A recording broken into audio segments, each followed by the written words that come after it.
Good morning po. Tayo po'y mag-aral ng salita ng Diyos, Ephesians chapter 5 verses 15 hanggang 16.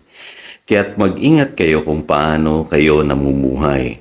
Mamuhay kayong tulad ng matatalino at di tulad ng mga mangmang.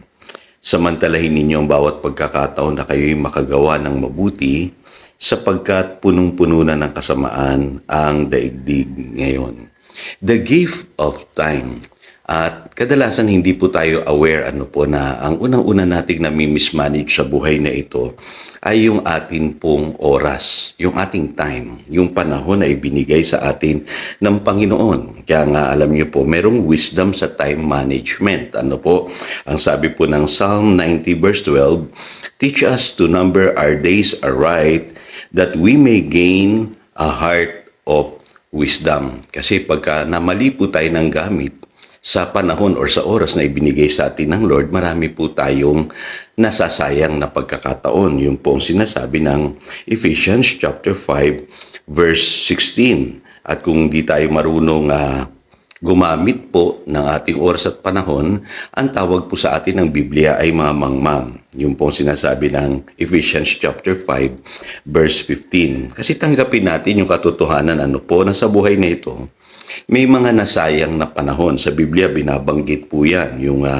years that the locust has eaten. Yung sinasabi sa Joel chapter 2 verse 25. Yung mga panahon na ninakawan ka ng kaaway. Ng oportunidad sa buhay.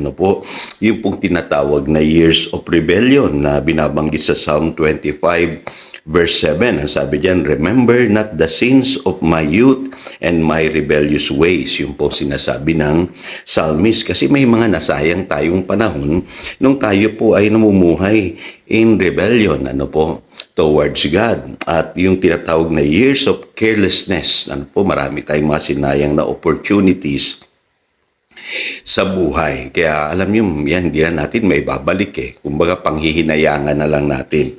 Kaya tandaan niyo po na yung oras ay gift yan mula sa Panginoon.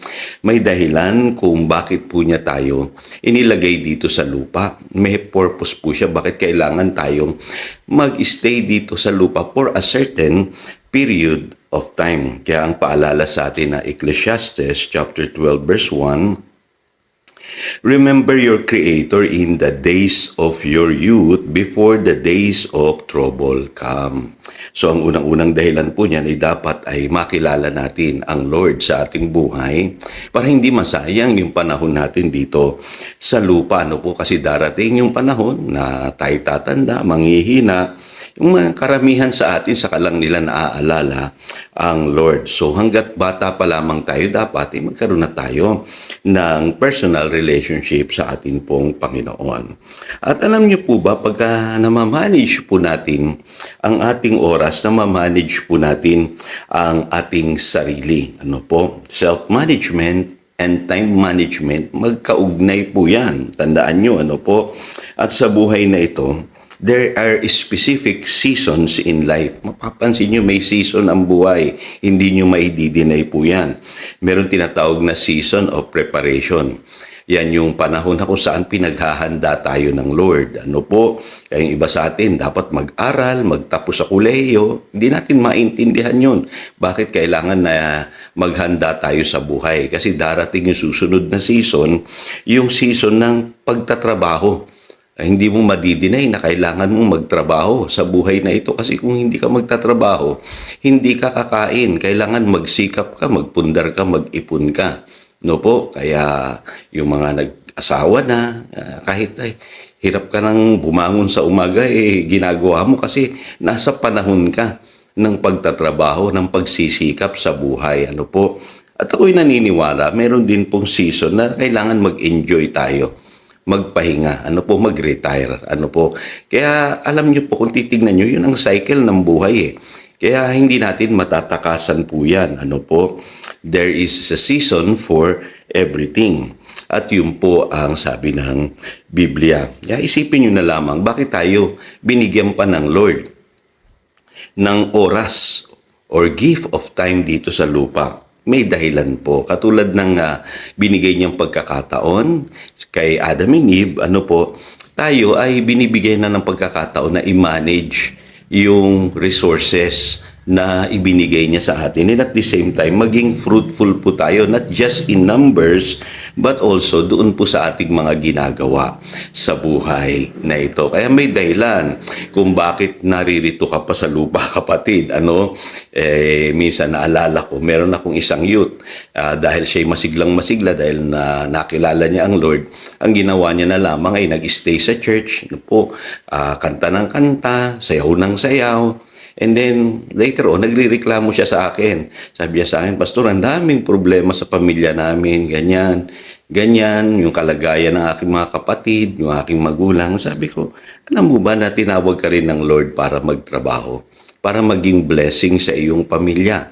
Kasi hirap na nga yung iyong pamilya, dadagdag ka pa. Sabi ko, ba't hindi mo subukan magtrabaho at gamitin mo yung gift mo or talent mo doon sa mapapakinabangan mo.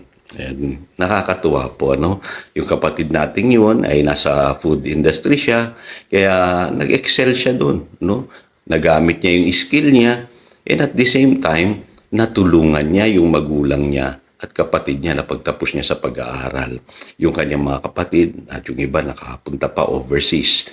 At yung magulang niya ay pinagpala rin. Kasi alam niyo, dahilan kung bakit naririto po tayo sa lupa. Totoo po yun. Pagdating sa langit, wala tayong ibang gagawin kundi aawit, mag-worship sa Panginoon. Pero habang naririto po tayo sa lupa, may dahilan po. Sabi sa Ecclesiastes chapter 3, verses 12 to 13, I know that there is nothing better for men than to be happy and do good while they live, that everyone may eat and drink and find satisfaction in all of his toil. This is the gift of God. So malinaw po, na sa lupang ito kailangan magtrabaho tayo, At the same time, i-enjoy natin yung ating pinagpaguran kasi yan po ay gift ng Lord sa atin. Ang mahalaga po ay mamuhay tayo ng may takot sa Diyos. Kasi sabi sa Ecclesiastes chapter 12 verse 13 and 14, Now all has been heard, here is the conclusion of the matter, fear God and keep His commandments, for this is the whole duty of man. For God will bring every deed into judgment. Kailangan mamuhay tayo ng may takot sa Diyos.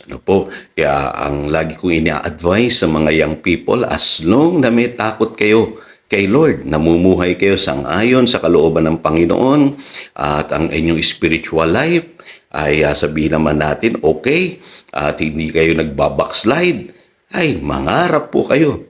Mangarap po kayo at kasama nyo ang Panginoon sa inyo pong journey sa buhay na ito. So again, ito si Pastor Jojo nagpapaalala upang daluyan tayo ng pagpapala, manatili tayo sa kanyang salita.